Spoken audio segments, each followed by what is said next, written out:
ದಿನಗಳಿಂದ ಎಸ್ಐಟಿ ನಡೆಸ್ತಾ ಇರುವಂತಹ ತನಿಖೆ ದೂರುದಾರ ಗುರುತು ಮಾಡಿದಂತ ಜಾಗದಲ್ಲಿ ಕಾರ್ಯಾಚರಣೆ ಕೂಡ ಈಗ ನಡೆದಿದ್ದಾಗಿದೆ. ಮುಂದೇನಾಗತ್ತೆ ಹಾಗಾದ್ರೆ ಎಸ್ಐಟಿ ತನಿಖೆ ಮುಂದೇನಾಗತ್ತೆ ಅನ್ನೋದು ಭವಿಷ್ಯ ಇವತ್ತು ನಿರ್ಧಾರವಾಗುತ್ತಾ? ಎಸ್ಐಟಿ ತನಿಖೆಯ ಭವಿಷ್ಯ ಇವತ್ತೇ ಫೈನಲ್ ಆಗುತ್ತಾ? ವಿಧಾನಸಭೆಯಲ್ಲಿ ವಿಪಕ್ಷಗಳ ಪ್ರಶ್ನೆಗಳಿಗೆ ಗೃಹ ಸಚಿವರಿಂದ ಉತ್ತರ ಇದೆ. ಗೃಹ ಸಚಿವರ ಉತ್ತರಕ್ಕೂ ಮುನ್ನ ಸಿಎಂ ನೇತೃತ್ವದಲ್ಲಿ ಹೈ ವೋಲ್ಟೇಜ್ ಸಭೆ ನಡೀತಾ ಇದೆ. ಇವತ್ತು ಗೃಹ ಸಚಿವರು ವಿಪಕ್ಷಗಳ ಪ್ರಶ್ನೆಗೆ ಉತ್ತರ ಕೊಡಲಿದ್ದಾರೆ ಧರ್ಮಸ್ಥಳ ಪ್ರಕರಣದ ಕುರಿತಂತೆ. ಆದ್ರೆ ಅದಕ್ಕೂ ಮುನ್ನ ಸಿಎಂ ನೇತೃತ್ವದಲ್ಲಿ ಸಭೆ ನಡೀತಾ ಇದೆ, ಹೈ ವೋಲ್ಟೇಜ್ ಸಭೆ. ಎಸ್ಐಟಿ ತನಿಖೆಯ ಬಗ್ಗೆ ಸಿಎಂ ಡಿಸಿಎಂ ಮತ್ತು ಗೃಹ ಸಚಿವರು ಸಭೆ ನಡೆಸ್ತಾ ಇದ್ದಾರೆ. ಸಿಎಂ ನೇತೃತ್ವದ ಸಭೆಯಲ್ಲಿ ಎಸ್ಐಟಿ ಮುಖ್ಯಸ್ಥ ಪ್ರಣವ್ ಮೊಹಾಂತಿ ಭಾಗಿಯಾಗಿದ್ದಾರೆ. 20 ನಿಮಿಷಗಳ ಕಾಲ ಧರ್ಮಸ್ಥಳ ಕೇಸ್ನ ಬಗ್ಗೆ ಸಿಎಂ ನೇತೃತ್ವದಲ್ಲಿ ಚರ್ಚೆ. ಧರ್ಮಸ್ಥಳದ ವಿಷಯದಲ್ಲಿ ಷಡ್ಯಂತ್ರ ಅಂತ ಬಿಜೆಪಿ ಆರೋಪ ಮಾಡ್ತಾ ಇದೆ. ಡಿಕೆ ಶಿವಕುಮಾರ್ ಕೂಡ ಹೇಳಿಕೆ ಕೊಟ್ಟಿದ್ರು, ಒಂದು ದೊಡ್ಡ ಷಡ್ಯಂತ್ರ ನಡೆದಿದೆ ಅಂತ. ಅದೇ ಹೇಳಿಕೆಯನ್ನ ಮುಂದಿಟ್ಕೊಂಡು ಷಡ್ಯಂತ್ರದ ಆರೋಪವನ್ನ ಬಿಜೆಪಿ ಮಾಡ್ತಾ ಇದೆ, ತೀವ್ರಗೊಳಿಸಿದೆ ಈ ಆರೋಪವನ್ನ ಬಿಜೆಪಿ. ಷಡ್ಯಂತ್ರ ಅಂತ ಗೊತ್ತಿದ್ರೂ ಕೂಡ ತನಿಖೆ ಯಾಕೆ ಅಂತ ಬಿಜೆಪಿ ಪ್ರಶ್ನೆ ಮಾಡ್ತಾ ಇರೋದು. ಧರ್ಮಸ್ಥಳ ಪ್ರಕರಣದಲ್ಲಿ ವಿಪಕ್ಷಗಳು ಕೇಳ್ತಾ ಇರುವಂತಹ ಪ್ರಶ್ನೆಗಳಿಗೆ ಸರ್ಕಾರ ಉತ್ತರಿಸಬೇಕಾಗಿದೆ. ಇವತ್ತು ಗೃಹ ಸಚಿವರು ಇದಕ್ಕೆ ಉತ್ತರವನ್ನ ಕೊಡಲಿದ್ದಾರೆ. ಅದಕ್ಕೂ ಮುಂಚಿತವಾಗಿ ಒಂದು ಹೈ ವೋಲ್ಟೇಜ್ ಸಭೆ ನಡೀತು ಸಿಎಂ ನೇತೃತ್ವದಲ್ಲಿ. ಗೃಹ ಸಚಿವರು ಸದನದಲ್ಲಿ ಉತ್ತರ ಕೊಡೋದಕ್ಕೂ ಮುನ್ನ ನಡೆದಂತ ಹೈ ವೋಲ್ಟೇಜ್ ಸಭೆ. ಸಿಎಂ ಡಿಸಿಎಂ ಗೃಹ ಸಚಿವರು ಮತ್ತು ಎಸ್ಐಟಿ ಮುಖ್ಯಸ್ಥ ಪ್ರಣವ್ ಮೊಹಾಂತಿ ಕೂಡ ಇದ್ರು ಸಿಎಂ ನೇತೃತ್ವದ ಈ ಸಭೆಯಲ್ಲಿ. ಸುಮಾರು 20 ನಿಮಿಷಗಳ ಕಾಲ ಈ ಪ್ರಕರಣದ ಬಗ್ಗೆ ಚರ್ಚೆ ನಡೆಯಿತು ಸಭೆಯಲ್ಲಿ. ವಿಧಾನಸಭೆಯಲ್ಲಿ ವಿಪಕ್ಷಗಳ ಪ್ರಶ್ನೆಗಳಿಗೆ ಗೃಹ ಸಚಿವರು ಉತ್ತರ ಕೊಡಬೇಕಾಗಿದೆ. ಗೃಹ ಸಚಿವರ ಉತ್ತರದತ್ತ ಎಲ್ಲರ ಚಿತ್ತ ನೆಟ್ಟಿದೆ. ಈಗ ಧರ್ಮಸ್ಥಳ ಪ್ರಕರಣ, ಎಸ್ಐಟಿ ನಡೆಸ್ತಾ ಇರೋ ತನಿಖೆ ಮುಂದೇನಾಗತ್ತೆ ಅಂತ. ಇಷ್ಟು ದಿನಗಳ ಕಾಲ ಧರ್ಮಸ್ಥಳದ ಸುತ್ತ ಎಸ್ಐಟಿ ಕಾರ್ಯಾಚರಣೆ ನಡೆಸಿತು. ಒಂದೇ ಒಂದು ಕಡೆ ಅವಶೇಷ ಪತ್ತೆ ಆಗಿಲ್ಲ. ಹಾಗಾದ್ರೆ ಮುಂದಿನ ತನಿಖೆ ಹೇಗೆ ನಡೆಯುತ್ತೆ? ಧರ್ಮಸ್ಥಳ ಕೇಸ್ಗಳ ತನಿಖೆ ಎಸ್ಐಟಿಯಿಂದ ಸರ್ಕಾರಕ್ಕೆ ರಿಪೋರ್ಟ್ ಸಲ್ಲಿಕೆ ಆಗಿದೆ. ಸರ್ಕಾರಕ್ಕೆ ತನಿಖೆಯ ಪ್ರಗತಿ ವರದಿಯನ್ನ ಎಸ್ಐಟಿ ಸಲ್ಲಿಸಿದೆ. ತನಿಖೆಯ ಪ್ರಗತಿ ಹೇಗಿತ್ತು ಅನ್ನೋದರ ಬಗ್ಗೆ ಒಂದು ಡೀಟೇಲ್ ಆದ ವರದಿ ಈಗ ಎಸ್ಐಟಿ ಅಧಿಕಾರಿಗಳು ಸಲ್ಲಿಸಿದ್ದಾರೆ. ಎಸ್ಐಟಿ ಮುಖ್ಯಸ್ಥ ಪ್ರಣವ್ ಮೊಹಾಂತಿ ಅವರಿಂದ ಗೃಹ ಸಚಿವರಿಗೆ ವರದಿ ಸಲ್ಲಿಕೆ ಆಗಿದೆ. ಇಲ್ಲಿ ತನಕದ ತನಿಖೆ ಕಾರ್ಯಾಚರಣೆ, ದೂರುದಾರ ಗುರುತು ಮಾಡಿದಂತ ಒಂದೊಂದು ಪಾಯಿಂಟ್ಗಳಲ್ಲಿ ಹೇಗೆ ಕಾರ್ಯಾಚರಣೆ ನಡೆಯಿತು, ಏನೇನ್ ಸಿಕ್ತು, ಇವೆಲ್ಲದರ ಬಗ್ಗೆ ಈ ವರದಿಯಲ್ಲಿ ಉಲ್ಲೇಖ ಆಗಿರುತ್ತೆ. ಪಾಯಿಂಟ್ ನಂಬರ್ 1ರಿಂದ ಪಾಯಿಂಟ್ ನಂಬರ್ 17ರ ತನಕ ಏನ್ ಕಾರ್ಯಾಚರಣೆ ನಡೆಯಿತು, ಯಾವ ಪಾಯಿಂಟ್ ಅಲ್ಲಿ ಏನ್ ಸಿಕ್ತು, ಏನ್ ಸಿಕ್ಕಿಲ್ಲ, ಅಲ್ಲಿ ಉತ್ಖನನ ಹೇಗೆ ನಡೀತು, ಇವೆಲ್ಲದರ ಬಗ್ಗೆ ವರದಿ ಇದೆ. ದೂರುದಾರ ಹೇಳಿದ ಜಾಗದಲ್ಲಿ ಹೇಳಿದ ರೀತಿಯಲ್ಲಿ ನಡೆದಂತ ಕಾರ್ಯಾಚರಣೆಯ ಕಂಪ್ಲೀಟ್ ಆದಂತಹ ವರದಿಯನ್ನ ಗೃಹ ಸಚಿವರಿಗೆ ಕೊಟ್ಟಿದ್ದಾರೆ ಪ್ರಣವ್ ಮೊಹಾಂತಿ. ಎಸ್ಐಟಿ ವರದಿ ಪಡೆದು ಅಧಿಕಾರಿಗಳ ಸಭೆ ನಡೆಸಿದ್ದಾರೆ ಪರಮೇಶ್ವರ್. ಯಾಕಂದ್ರೆ ವಿಪಕ್ಷಗಳ ಪ್ರಶ್ನೆಗೆ ಸದನದಲ್ಲಿ ಉತ್ತರ ಕೊಡಬೇಕು. ಹಾಗಾಗಿ ಆ ವರದಿಯನ್ನ ಪಡೆದು ಅಧಿಕಾರಿಗಳ ಜೊತೆ ಸಭೆ ನಡೆಸಿದ್ದಾರೆ. ಎಸ್ಐಟಿ ಮುಖ್ಯಸ್ಥ ಮೊಹಾಂತಿ, ಸಿಐಡಿ ಮುಖ್ಯಸ್ಥ ಬಿಕೆ ಸಿಂಗ್ ಜೊತೆ ಸಭೆ ನಡೆಸಿದ್ರು. ಸಭೆಯಲ್ಲಿ ಗೃಹ ಇಲಾಖೆಯ ಶರತ್ ಚಂದ್ರ, ತುಷಾರ್ ಗಿರಿನಾಥ್ ಕೂಡ ಭಾಗಿಯಾಗಿದ್ದರು. ಇಷ್ಟು ದಿನ ಧರ್ಮಸ್ಥಳ ಪ್ರಕರಣದ ವಿಷಯದಲ್ಲಿ ಎಸ್ಐಟಿ ತನಿಖೆ ನಡೆಸಿತು. ಪ್ರತಿ ದಿನ ಕಾರ್ಯಾಚರಣೆ ನಡೀತು. ಈಗಲೂ ದೂರುದಾರ ಕೇಳ್ತಾ ಇರೋದು ಇನ್ನೊಂದಷ್ಟು ಜಾಗಗಳನ್ನ ನಾನು ಗುರುತು ಮಾಡ್ತೀನಿ, ಅಲ್ಲಿ ಕಾರ್ಯಾಚರಣೆ ನಡೀಬೇಕು, ಅಲ್ಲಿ ಖಂಡಿತ ಶವ ಸಿಗತ್ತೆ ಅಂತ. ಪರಿಸ್ಥಿತಿ 15 ದಿನದ ಹಿಂದೆ ಹೇಗಿತ್ತೋ ಹಾಗಿಲ್ಲ. ಈಗ ಈತ ಕರಾರುವಕ್ಕಾಗಿ ಹೇಳಿದಂತ ಜಾಗದಲ್ಲೂ ಕೂಡ ಏನೂ ಸಿಕ್ಕಿಲ್ಲ. ಹಾಗಾದ್ರೆ ಮುಂದಿನ ತನಿಖೆ ಹೇಗೆ? ಪ್ರಣವ್ ಮೊಹಾಂತಿ ಸಿಎಂ ಜೊತೆ ಮೀಟಿಂಗ್ ಅನ್ನ ಮುಗಿಸ್ಕೊಂಡು ಹೊರಡ್ತಾ ಇರುವ ದೃಶ್ಯ. ಗೃಹ ಸಚಿವರಿಗೆ ಕಂಪ್ಲೀಟ್ ವರದಿಯನ್ನ ಕೊಟ್ಟಿದ್ದಾರೆ. ಇಲ್ಲಿವರೆಗಿನ ತನಿಖೆಯ ಪ್ರಗತಿಯ ವರದಿಯನ್ನ ಕೊಟ್ಟಿದ್ದಾರೆ. ಇದು ಲೈವ್ ದೃಶ್ಯ ನೀವು ನೋಡ್ತಾ ಇರೋದು.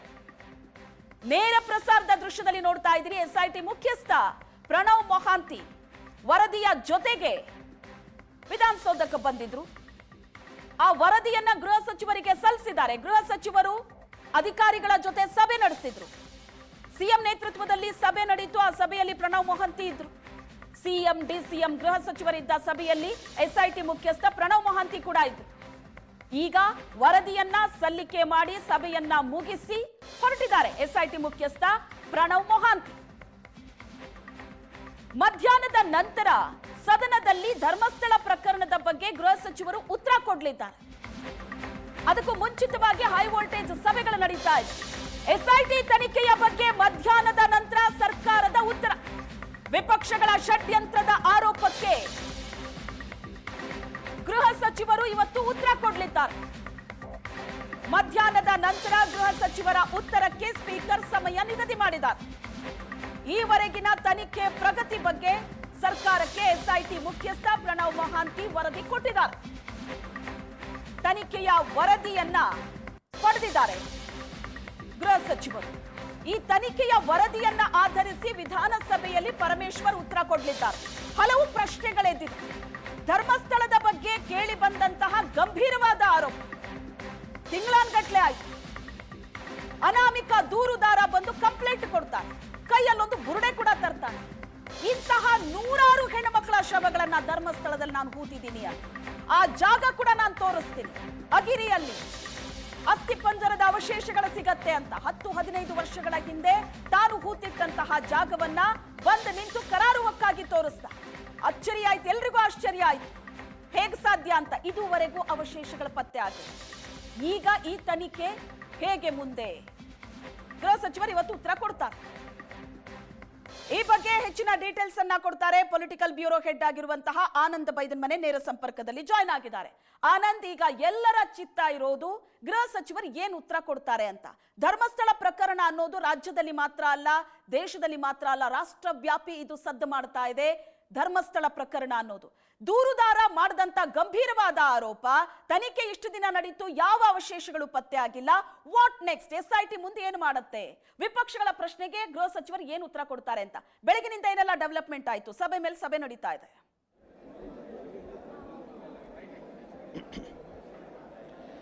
ಶ್ವೇತಾ, ಈ ಧರ್ಮಸ್ಥಳ ನಡೀತಿರತಕ್ಕಂಥ ಎಸ್ಐಟಿ ತನಿಖೆಯ ಪ್ರಗತಿ ಬಗ್ಗೆ ಈಗಾಗಲೇ ಎಸ್ಐಟಿ ತನ್ನ ವರದಿಯನ್ನು ಸರ್ಕಾರಕ್ಕೆ ಸಲ್ಲಿಕೆ ಮಾಡಿದೆ.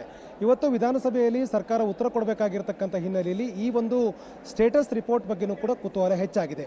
ಇದುವರೆಗೆ ಆಗಿರ್ತಕ್ಕಂಥ ತನಿಖೆಯ ಪ್ರಗತಿ ಬಗ್ಗೆ ಕೊಟ್ಟಿರುವಂಥ ಈ ಒಂದು ರಿಪೋರ್ಟಲ್ಲಿ ಬಹಳ ಮುಖ್ಯವಾಗಿ ಸರ್ಕಾರ ಯಾವ ತೀರ್ಮಾನವನ್ನು ತೆಗೆದುಕೊಂಡ್ರೆ ಸೂಕ್ತ ಅನ್ನುವ ವಿಚಾರಕ್ಕೆ ಪೂರಕವಾಗಿ ಈ ಸ್ಟೇಟಸ್ ರಿಪೋರ್ಟ್ ಇದೆ ಅಂತಕ್ಕಂಥ ಮಾಹಿತಿಗಳು ಕೂಡ ಇದೆ.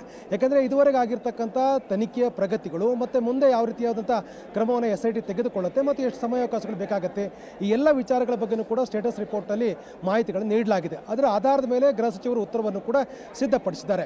ಸರ್ಕಾರ ಉತ್ತರ ಕೊಡುವ ಸಂದರ್ಭದಲ್ಲಿ ಒಂದಷ್ಟು ಎಲ್ಲ ರೀತಿಯ ಆ್ಯಂಗಲಲ್ಲೂ ಕೂಡ ಯೋಚನೆ ಮಾಡಿ ವ್ಯಾಖ್ಯಾನಗಳನ್ನು ಮಾಡಬೇಕಾಗಿರ್ತಕ್ಕಂಥ ಹಿನ್ನೆಲೆಯಲ್ಲಿ ಎಲ್ಲವನ್ನೂ ಕೂಡ ಅಳೆದು ತೂಗಿ ಸರ್ಕಾರ ಸದನದಲ್ಲಿ ಉತ್ತರವನ್ನು ಕೊಡುತ್ತೆ. ಯಾಕಂದರೆ ಸರ್ಕಾರ ಕೊಡ್ತಕ್ಕಂಥ ಉತ್ತರಗಳು ಸದನದ ಹೊರಗಡೆಯೂ ಕೂಡ ಗಂಭೀರವಾಗಿರ್ತಕ್ಕಂಥ ಪರಿಣಾಮಗಳನ್ನು ಉಂಟು ಮಾಡ್ತಾ ಇರುವಂಥ ಹಿನ್ನೆಲೆಯಲ್ಲಿ ಸಹಜವಾಗಿ ಸರ್ಕಾರ ಬಹಳ ಗಂಭೀರವಾದಂಥ ಉತ್ತರವನ್ನು ಕೊಡಬೇಕಾಗತ್ತೆ. ಯಾವುದೇ ರೀತಿಯ ಉತ್ತರ ಕೊಟ್ಟರೂ ಕೂಡ ಅದರಿಂದ ಆಗ್ತಕ್ಕಂಥ ಪರಿಣಾಮಗಳ ಬಗ್ಗೆಯೂ ಕೂಡ ಸರ್ಕಾರಕ್ಕೆ ಅದ್ರ ಬಿಸಿ ಮೂಡಿಸ್ತಕ್ಕಂಥ ಸಾಧ್ಯತೆಗಳು ಕೂಡ ಇರುತ್ತೆ. ಆ ಕಾರಣಕ್ಕಾಗಿ ಮುಖ್ಯಮಂತ್ರಿಗಳ ಜೊತೆ ಈಗಾಗಲೇ ಗೃಹ ಸಚಿವರು ಚರ್ಚೆ ಮಾಡಿದ್ದಾರೆ. DCM DK ಶಿವಕುಮಾರ್ ಜೊತೆ ಕೂಡ ಚರ್ಚೆ ಮಾಡಿದ್ದಾರೆ. ಮತ್ತು ಅಧಿಕಾರಿಗಳನ್ನು ಚರ್ಚೆ ಮಾಡಿರ್ತಕ್ಕಂಥ ಗೃಹ ಸಚಿವರಾಗಿರುವಂಥ ಡಾಕ್ಟರ್ G. ಪರಮೇಶ್ವರ್ ಅವರು ಮಧ್ಯಾಹ್ನದ ಭೋಜನ ವಿರಾಮದ ಬಳಿಕ ಒಂದು ಸ್ಪಷ್ಟವಾಗಿರ್ತಕ್ಕಂಥ ಉತ್ತರವನ್ನು ಸದನದಲ್ಲಿ ನೀಡೋರಿದ್ದಾರೆ.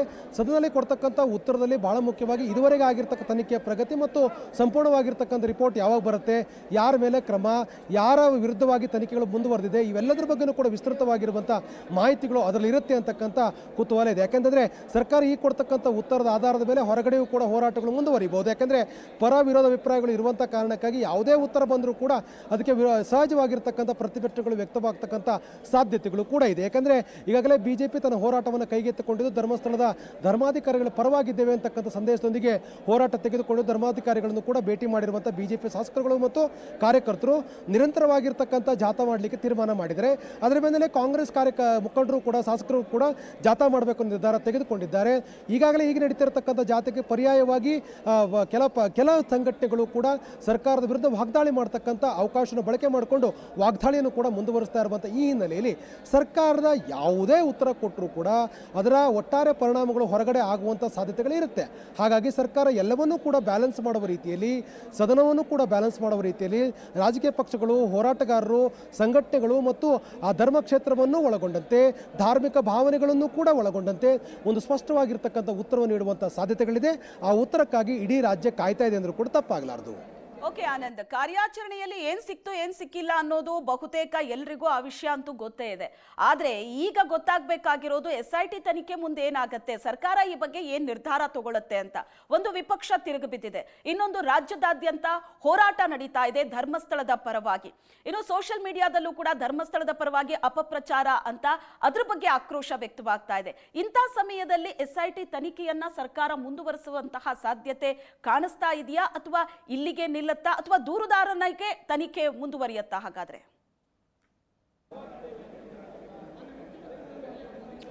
SIT ತನಿಖೆಯನ್ನು ಮುಂದುವರಿಸಬೇಕೇ ಅಥವಾ ಬೇಡವೇ ಅಂತಕ್ಕಂಥ ಈಗಿರ್ತಕ್ಕಂಥ ಬಹಳ ಪ್ರಮುಖವಾದಂಥ ವಿಚಾರ. ಯಾಕೆಂತಂದರೆ SIT ತನಿಖೆಯನ್ನು ಮುಂದುವರಿಸಿದ್ರೆ ಏನಾಗುತ್ತೆ ಅಥವಾ ಸ್ಥಗಿತಗೊಳಿಸಿದ್ರೆ ಏನಾಗುತ್ತೆ, ಕಾನೂನಾತ್ಮಕ ಮತ್ತು ಆಡಳಿತಾತ್ಮಕದ ಸಮಸ್ಯೆಗಳು ಏನಾಗಬಹುದು ಅಥವಾ ಅದರ ನಂತರದಲ್ಲಿ ಆಗ್ತಕ್ಕಂಥ ಬೆಳವಣಿಗೆಗಳು ಏನಾಗಿರ್ಬೋದು ಎಲ್ಲದರ ಬಗ್ಗೆಯೂ ಕೂಡ ಸರ್ಕಾರಕ್ಕೆ ಅರಿವಿದೆ.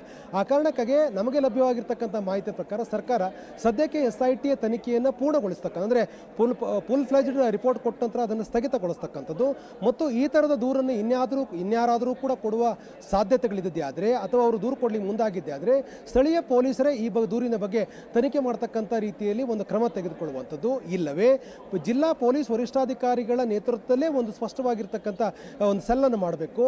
ಈ ಬಗ್ಗೆಯೂ ಕೂಡ ಸರ್ಕಾರದ ಬಳಿ ಅಭಿಪ್ರಾಯಗಳಿದೆ. ಹಾಗಾಗಿ ಇವತ್ತು ಸರ್ಕಾರ SIT ತನಿಖೆಯನ್ನು ಸ್ಥಗಿತಗೊಳಿಸಿ ಸ್ಥಳೀಯ ಪೊಲೀಸರಿಗೆ ದೂರುಗಳನ್ನು ತನಿಖೆ ಮಾಡತಕ್ಕಂಥ ಅವಕಾಶ ನೀಡುವಂಥ ಸಾಧ್ಯತೆಗಳಿದೆ ಅನ್ನುವಂಥ ಮಾಹಿತಿಗಳು ಈಗ ಬರ್ತಾ ಇರುವಂಥದ್ದು. ಜೊತೆಗೆ ಅನಾಮಿಕನ ವಿರುದ್ಧವೂ ಕೂಡ ಕ್ರಮ ತೆಗೆದುಕೊಳ್ಳುವ ಬಗ್ಗೆಯೂ ಕೂಡ ಸರ್ಕಾರ ಸದನದ ಒಳಗಡೆ ಘೋಷಣೆ ಮಾಡತಕ್ಕಂಥ ಸಾಧ್ಯತೆಗಳಿದೆ ಅನ್ನುವಂಥ ಮಾಹಿತಿಗಳು ಕೂಡ ಇದೆ.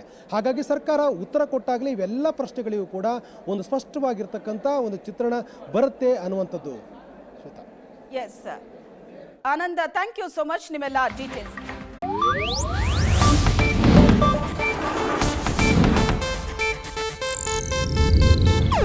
ಇದು ಏಷ್ಯಾನೆಟ್ ನ್ಯೂಸ್ ನೆಟ್ವರ್ಕ್ ಪ್ರಸ್ತುತಿ.